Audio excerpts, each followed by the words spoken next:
নমস্কাৰ ছাত্ৰ ছাত্ৰীসকল স্বাগতম জনাইছোঁ আকৌ এই নতুন ভিডিঅ'টোলৈকে। এইটো তোমালোকৰ পাৰ্ট 5 হ'ব। বহুপদ ৰাখি এই যিটো চেপ্টাৰ পঢ়াই আছোঁ, চেপ্টাৰ নম্বৰ 2 ক্লাছ 9ৰ জেনেৰেল মেথমেটিক্স হয়। মই ধনজিত ডেকা, মই এতিয়া গ্ৰেজুৱেট টিচাৰ হিচাপে কৰ্মৰত হৈ আছোঁ নলবাৰীৰ ঘগ্ৰাপাৰ হাইস্কুলত। গতিকে চেনেলটো ছাবস্ক্ৰাইব কৰি ল'বা তোমালোকে যদি ছাবস্ক্ৰাইব কৰা নাই এতিয়ালৈকে, আৰু এই ক্লাছসমূহ তোমালোকে ঘূৰিৰ পৰা চাই থাকিবা, ঠিক আছে। গতিকে লাষ্ট ক্লাছৰ শেষৰ পৰা আমি আকৌ আৰম্ভ কৰিছোঁ। লাষ্ট ক্লাছত 2.3 এক্সাৰচাইজৰ আমি 4 নম্বৰলৈকে অংকবোৰ কৰিছোঁ। এতিয়া আমি 5 নম্বৰ 1ৰ পৰা আকৌ অংকবোৰ কৰিম, হয়নে? সো 1 নম্বৰ কুৱেশ্যনটো কি দিছে চোৱাচোন। ইয়াতে কৈছে এই বহুপদটো 3x² - 2x - 40 3x + 10 এৰে কি কৰিছে হৰণ কৰিব দিছে, হয়নে? আমি ডাইৰেক্ট হৰণ কৰিম। ইয়াতে হৰণ কৰিলে কি হয় চোৱাচোন তোমালোকে। ইয়াতে চোৱা, এইফালে আমাৰ কি হ'ব 3x + 10, আৰু তুমি এইফালে কি পাতিব লাগিব 3x² - 2x 40।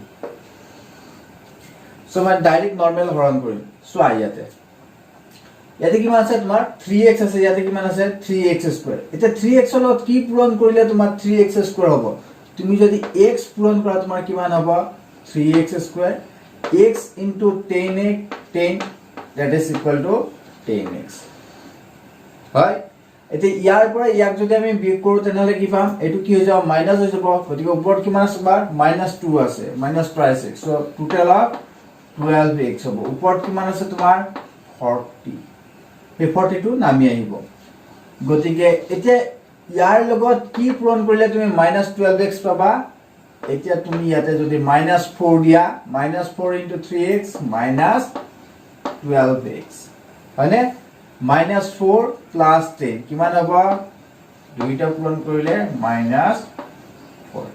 হ'লে। গতিকে ইয়াতে তোমাৰ ভাগফল কিমান হ'ব, ভাগফল হৈছে তোমাৰ x - 4 আৰু ভাগহে কিমান হ'ব 0 হয়নে? মানে কি এইটো এই ৰাশিটো ইয়াৰ এটা কি উৎপাদক বুলি ক'ব পাৰা, হয়নে? মই এইবিলাক কথা তোমালোকক পঢ়াইছিলোঁ আগতে, গতিকে অংকটো পাতি লোৱা। ইয়াৰ লগতে মই 2 নম্বৰটো তোমালোকক কৰাই দিব ট্ৰাই কৰিম। এইখিনিতে আছ এটা টানি লোৱা মাজতে।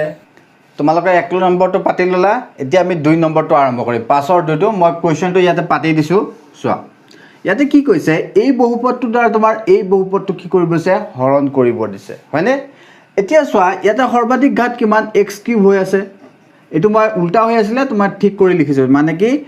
xৰ যিটো ঘাত সৰ্বাধিক ঘাত সেই তাৰ ক্ৰমত মই লিখি লৈছোঁ। গতিকে ইয়াৰ সৰ্বাধিক ঘাত কিমান 2x³। এতিয়া এই 2x ৰ লগত কি পূৰণ কৰিলে তুমি 2x³ পাবা। তুমি যদি x² পূৰণ কৰি দিয়া তেতিয়া কিমান হয় চোৱাচোন, 2x into x² 2x³ plus ইয়াতে x² আছে into 1x²। এতিয়া এইটোৰ পৰা এইটো বিগ কৰি দিয়া কিমান হ'ব, ইয়াৰ পৰা যদি এইটো বিগ কৰি দিয়া হয় তেনেহ'লে কি হ'ব তোমাৰ 6x²। ওপৰত কিমান থাকিব তোমাৰ 7x + 4 হ'বনে এইখিনি? এতিয়া চোৱা ইয়াত কিমান আছে 6x²। 6x² হ'বৰ কাৰণে 2x ৰ লগত তুমি কি পূৰণ কৰিব লাগিব, তুমি পূৰণ কৰিব লাগিব 3x হয়। এতিয়া তুমি যদি 3x পূৰণ কৰা তোমাৰ ইয়াতে কিমান হ'ব 6x² plus 3x into 1 3x। ওপৰৰ পৰা তোমাৰ কি আহিব 4x + 4। এতিয়া 2x ৰ লগত কি পূৰণ কৰিলে তুমি 4x পাবা। তুমি যদি ইয়াতে +2 কৰি দিয়া, +2 কৰি দিয়া তুমি কিমান পাবা 4x + 2। তোমাৰ বাকী কিমান থাকিব 2 হয়নে? 4ৰ পৰা 2 বিগ কৰিলে 2 হ'ব। গতিকে এই ক্ষেত্ৰত তোমাৰ ভাগফল কিমান হ'ব ইয়াতে লিখি দিছোঁ চোৱা, ভাগফল x² 3x + 2 আৰু তোমাৰ ভাগ শেষ কিমান হ'ব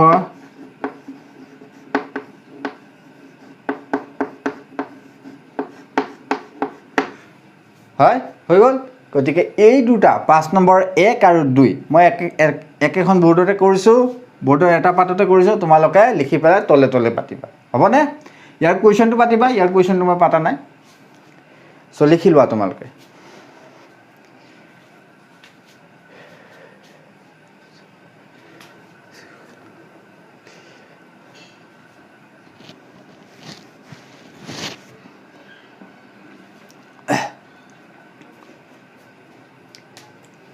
সো এতিয়া আমি আহিছোঁ 6 নম্বৰ 1লৈকে 5 নম্বৰ কেইটা কৰা হৈ গ'ল 6 নম্বৰ 1টোত কি সুধিছে চোৱাচোন তোমালোকে 6 নম্বৰতে 1টো সুধিছে -14x² - 13x + 12 এই বহুপদটো 2x + 3 ইয়াৰ দ্বাৰা সম্পূৰ্ণৰূপে বিভাজ্য হয়নে মানে এই বহুপদটোৰ দ্বাৰা যদি আমি কি কৰোঁ ইয়াক হৰণ কৰোঁ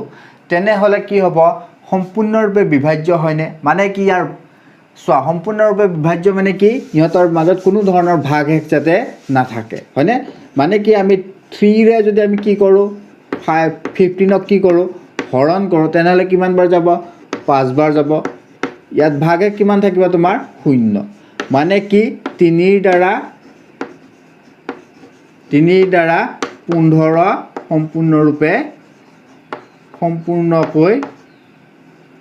সম্পূৰ্ণকৈ বিভাজ্য এইখিনি বুজি পাইছা না তুমি যদি কিবা এটা বস্তুৰে কিবা এটা সংখ্যাৰে আমি কিবা বেলেগ এটা সংখ্যা ডাঙৰ সংখ্যা এটাক হৰণ কৰোঁ তেনেহ'লে যদি ভাগশেষ কিমান হয় 0 হয় তেনেহ'লে সেই ভাজ্যটো কি হ'ব এই ভাজকৰ দ্বাৰা সম্পূৰ্ণৰূপে কি হ'ব তোমাৰ বিভাজ্য হ'ব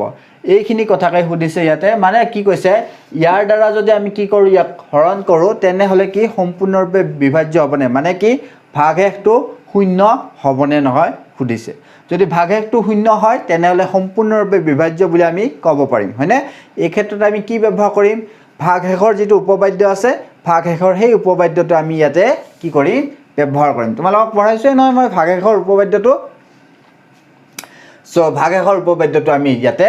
এপ্লাই কৰিম গতিকে কি আছিল ভাগশেষৰ উপবাদ্যটো আমি ইয়াতে কি ল'ব লাগিব এটো হ'ব কি তোমাৰ ভাজক এটো কি হ'ব তোমাৰ ভাজ্য হয়নে এটো কি হ'ব তোমাৰ ভাজ্য এটো কি হ'ব ভাজক মানে কি কৰিম আমি ইয়াৰ দ্বাৰা ইয়াক হৰণ কৰিম গতিকে ভাগশেষৰ উপবাদ্য আমি ব্যৱহাৰ কৰিব লাগিলে প্ৰথমতে কি কৰোঁ আমি কৈছোৱে নহয়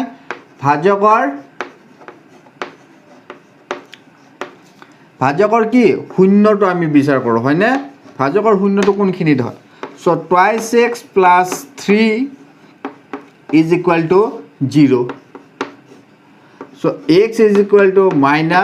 -3/2 হয়নে সো x ৰ এই মানটোৰ কাৰণে কি হ'ব তোমাৰ এই ভাজকটো কি হৈ যাব 0 হৈ যাব হয়নে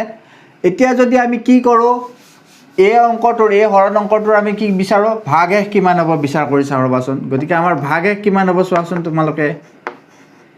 সো ভাগশেষ কিমান হ'ব p অফ তোমাৰ এটো px বুলি কনসিডাৰ কৰি লবা p অফ -3/2 -3/2 কিমান হ'ব -14x² - 3/2x² - 13 of -3/2 +12 হ'বনে এইখিনি ক্যালকুলেশন কৰাচোন কিমান হয়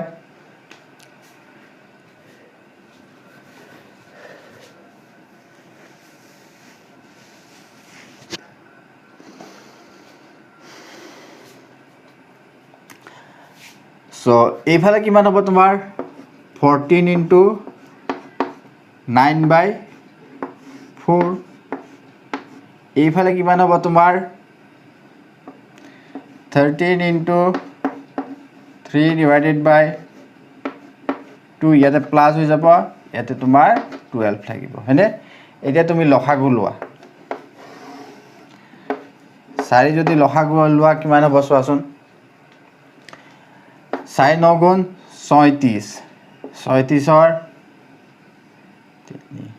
এইফালে হ'ব তোমাৰ 126 - 126 ইয়াতে প্লাস দুইবাৰ যাব 6 হৈ যাব হয়নে 339 * 2 4 × 12 = 48 এইখিনি হ'ল হয়নে এতিয়া এইখিনি তুমি ইয়াতে সাইডত কৰি চোৱা কিমান হয় ইয়াতে 126 আছে এটো কিমান হ'ব -126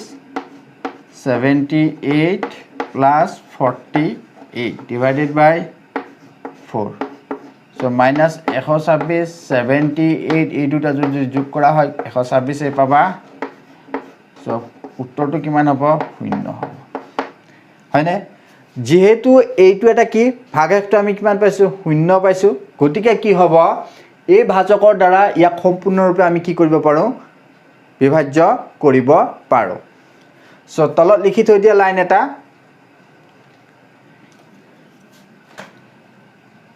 গতিকে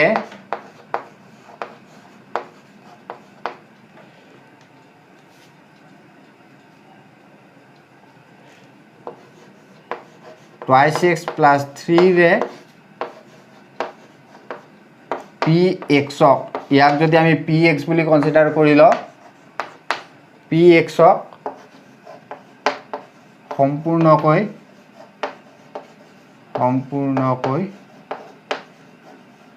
বিভাজ্য হ'ব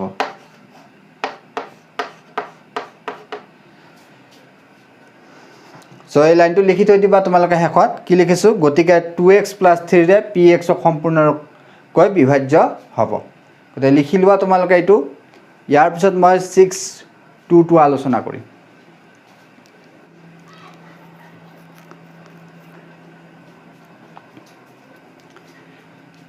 সো এতিয়া আইছো 6 2 লৈকে আইছো হয়নে 6 একটো মই কৰাই দিলো তোমালোকক সব অংক কৰাই দি আছো মই গতিকে তোমালোকে বৰ ধুনিয়াকৈ কৰি গৈ থাকিবা আৰু নিজে নিজে প্ৰেক্টিস কৰিবা ট্ৰাই কৰিবা সো 6 2 ত কৈছে x - 7 এই ৰাখিটো এই বহুপদটোৰ কি উৎপাদক হয় নে নহয় গতিকে উৎপাদক হ'ব লাগিলে কি হ'ব যদি আমি ইয়াক হৰণ কৰো ইয়াৰ দ্বাৰা x - 7 ৰ দ্বাৰা কি কৰো ইয়াক হৰণ কৰি দিও তেনেহলে কি হ'ব লাগিব ভাগহেকটো 0 হ'ব লাগিব হয়নে মই আগতে বহুত ক্লাছত বুজাই দিছিলো যেনে ধৰণে কি কৈছিলো তুমি যদি 15 ক কি কৰা 3 ৰে হৰণ কৰা কি হ'ব 15 হ'ব হয়নে ইয়াতে ভাগক কিমান হ'ব 0 হ'ব এতিয়া আমি কি ক'ব পাৰিম 3 15 ক কেনেকৈ লিখিব পাৰিম 3 * 5 লিখিব পাৰিম এইটো আৰু এইটো পুৰণ লিখিব পাৰিম গতিকে 3 আৰু 5 ক আমি কি লিখিব পাৰিম 15 ৰ উৎপাদক বুলি ক'ব পাৰিম হয়নে গতিকে এই ক্ষেত্ৰটো আমি কি কৰিব লাগিব ভাগহেকটো 0 হয় নে নহয় আমি হেতু কি কৰিব লাগিব পৰীক্ষা কৰিব লাগিব গতিকে ভাগহেকটো 0 পৰীক্ষা কৰিব লাগিলে আমি কি কৰিম ভাগহেকৰ যেটো উপপাদ্য আছে পঢ়াইছোৱে নহয় ভাগহেকৰ উপপাদ্যটো আমি ব্যৱহাৰ কৰি চাম ইয়াতে এপ্লাই কৰিম সো ভাগহেকৰ উপপাদ্য কেনে ধৰণে উলিয়াব পাৰি সো ভাজক এটো যেটো ভাজক সো ভাজকৰ সূত্ৰটো আমি ব্যৱহাৰ কৰিম ভাজকৰ 0 কিহত হ'ব x - 7 = 0 মানে x = 7 ত কি হ'ব ভাজকটো তোমাৰ 0 হৈ যাব হয়নে গতিকে ভাগহেক তোমাৰ কিমান হ'ব ভাগহেকটো তুমি বহাই দিয়াছন r = p of 7 তুমি বহাই দিয়াছন কিমান হয় 7 cube plus twice 7 square minus 3 * 7 plus 4 এতে 343 হ'ব 2 * 49 এটো 21 এইফালে 4 343 এইফালে হ'ব তোমাৰ 98 এইফালে হ'ব তোমাৰ কিমান 17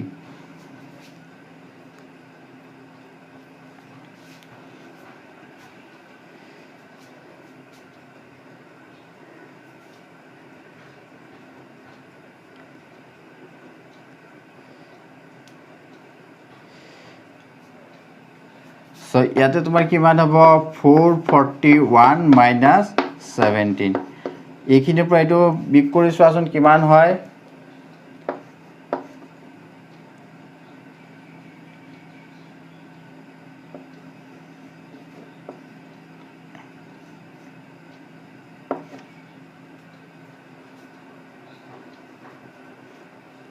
সো এইটো হ'ব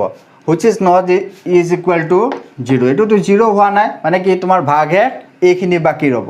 গতিকে যদি ভাগহেক বাকি ৰয় তেনেহলে এই ৰাখিটো ইয়াৰ কি হ'ব নোৱাৰে উৎপাদক হ'ব নোৱাৰে সো তলত লিখা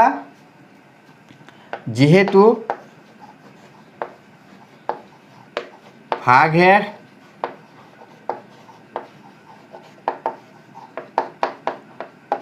424 গতিকে x minus 7 ৰাখিটো px ৰ উৎপাদক নহয় হৈছে বুজি পাইছা না সবে গতিকে এই অঙ্কটো তোমালোকে পাতি লোৱা 6 2 2 ইয়াৰ পিছত জাস্ট এটা অঙ্ক আছে এই চেপ্টাৰটোত হেতু কৰি পেলাই মই তোমালোকৰ ভিডিওটো সামৰি গতিকে তোমালোকে সোনকালে পাতি লোৱাচোন এতিয়া আইছো আমি একেবাৰে হেকৰ অঙ্কটোলৈকে 7 নম্বৰটোলৈকে হয় 7 নম্বৰটোনো কি কৈছে চোৱা আমি চাও এবাৰ কি কৈছে এটো এটা বহুপদ এটা দিয়া আছে আৰু এটো এটা বহুপদ দিয়া আছে এই দুইটা বহুপদকে যদি আমি কি কৰো এই ৰাখিটো x - 2 দ্বাৰা যদি হৰণ কৰো তেনে হলে হৰণ অংক কৰিলে হেকত ভাগহেক এটা ৰয় নহয় সেই ভাগহেকটো সমান বুলি কৈছে হয়নে মানে কি দুইটা অংকতে কি হ'ব ভাগহেকটো সমান বুলি কৈছে যদি ভাগহেকটো সমান হয় তেনে হলে a ৰ মান উলিয়া a ৰ কোনটো মান এই ইয়াতে a এটা আছে নহয় ইয়াতে ax³ আছে ইয়াতে -a লিখা আছে এই a ৰ মানটো তোমাৰ এটো এটা ধ্ৰুবক হয়নে নহয় গতে এটো এটা ধ্ৰুবক যেহেতু ইয়াৰ মানটো কিমান হ'ব হয় কি মান লৈ পেলাই হি ইকুৱেশন কেটাত বহি আছে এটো তোমালোকক উলিয়াব দিছে গতিকে আমি সলিউশনটো কেনে ধৰণে আৰম্ভ কৰিম ভাগহেকৰ আমি কি কৰিম উপবাদ্যটো ব্যৱহাৰ কৰিম হয়নে দুইটা অংকৰ ক্ষেত্ৰতে আমি কি কৰিম ভাগহেকটো উলিয়াই লম গতিকে ইয়াতে ভাজকৰ শূন্য কিমান হ'ব কোনটো ভাজক হ'ব সো ভাজকৰ শূন্য বিন্দুটো কিমান হ'ব x minus 2 is equal to 0 so x is equal to 2 so x ৰ এই মানটোৰ কাৰণে কি হ'ব ভাজকটো কি হৈ যাব শূন্য হৈ যাব হয়নে এতিয়া আমি কি কৰিম এটোক আমি px বুলি কনসিডাৰ কৰিলাম এটো আমি কি বুলি কম qx বুলি কনসিডাৰ কৰিম ঠিক আছে গতিকে px ৰ ভাগহেক কিমান হ'ব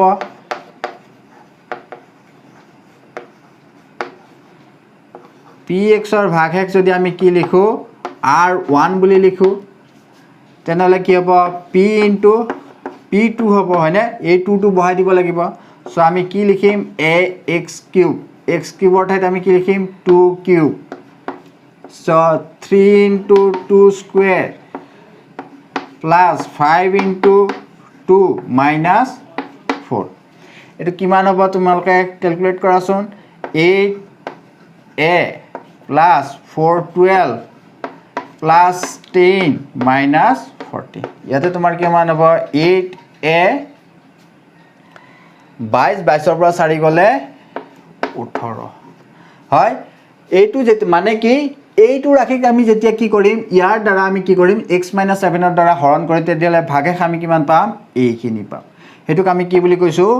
r1 বুলি কৈছো হয়নে এখিনিলৈকে বুজি পাইছা সবে এতিয়া চোৱা আমি এই ৰাখিটোৰে x - 2 ৰে যেতিয়া এইটুক যদি আমি কি কৰো হৰণ কৰো যেতিয়া এইটুক হৰণ কৰো তেতিয়া আমাৰ qx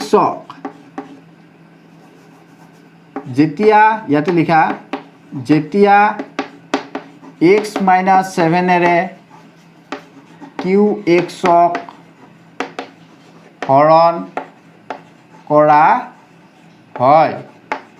তেতিয়া তোমাৰ ভাগহেক কিমান হ'ব চোৱাচোন তেতিয়া ভাগহেক কিমান হ'ব হে ভাগহেকটো তুমি r2 বুলি লিখাচোন q2 হ'ব হয়নে q2 কিমান হ'ব চোৱাচোন ইয়াতে 2 cube 4 into 2 minus a 8 minus 8 plus minus 8 কাটা কাটি যাব minus of a মানে তোমাৰ r2 কিমান হ'ব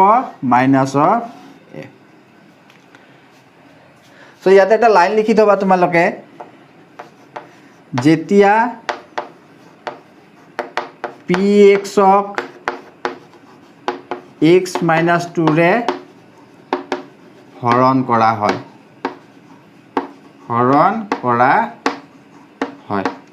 এই লাইনটো তোমালোকে লিখি থবা সো কি কৈছে দুইটাৰে ভাগে আমি কিমান পালো এটাত কিমান পালো এইখিনি পালো আৰু এটাত কিমান পালো এইখিনি পালো কোৱেশ্চনটোত কি কৈছে যে দুইটাৰে সমান ভাগে পোৱা যায় মানে কি r1 আৰু r2 টো কি হ'ব লাগে সমান হ'ব লাগে সো according to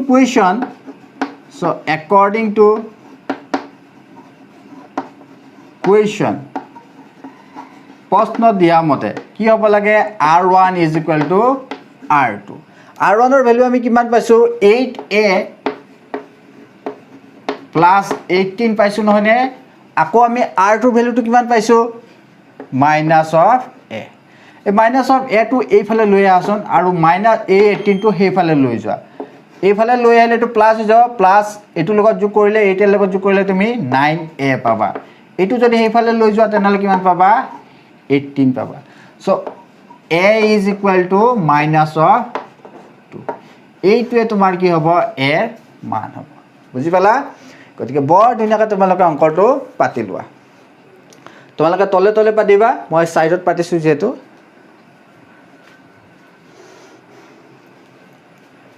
হৈছেনে পাতা এতিয়া আমি কি কৰিছো এই চেপ্টাৰটো এখিনিতে সামৰিছো হয়নে ইয়াৰ আৰু যদি তোমালোকৰ এই বিষয়ত কিবা প্ৰবলেম থাকে তেনেহলে কমেন্ট বক্সত কি কৰিবা তোমালোকে কমেন্ট কৰিবা মই তাত আনসাৰ দিব ট্ৰাই কৰিম আৰু যদি কিবা প্ৰবলেম থাকে তেনেহলে মই নেক্সট ভিডিঅত তোমালোকৰ কি কৰি দিম কভাৰ কৰিব ট্ৰাই কৰিম হয়নে আমাৰ টেলিগ্ৰামত চেনেল এটা আছে চেনেলটোত গৈ পেলাই তোমালোকে তাত নিজৰ কোৱেশ্চন বিলাক দিব পাৰা এতিয়া ইয়াৰ পিছত মই কোনটো ভিডিও আলোচনা কৰিম ইয়াৰ পিছত তোমালোকৰ আছে 2.4 যত নেকি তোমালোকৰ উৎপাদক বিশ্লেষণৰ বিষয়ে আলোচনা কৰা হ'ব আৰু সেই উৎপাদক বিশ্লেষণৰ থিওৰি কেনে ধৰণে উৎপাদক বিশ্লেষণ কৰা হয় বহুপৰ ৰাশিৰ উৎপাদক বিশ্লেষণৰ কথা কৈছো ইয়াতে গতিকে সেইবিলাক আমি আলোচনা কৰিম গতিকে এইখিনি কথা তোমালোকে ভালদৰে পঢ়িবা প্ৰশ্নবিলাক তোমালোকে প্ৰেক্টিছ কৰি চাবা অংকবিলাক নিজে কৰিব ট্ৰাই কৰিবা হয়নে ভালদৰে পঢ়ি থাকা কোভিডৰ সময়ত তোমালোকৰ ক্লাছ কৰাটো খুব টান গতিকে আজিলৈকে এৰিছো see you in the next class till then thank you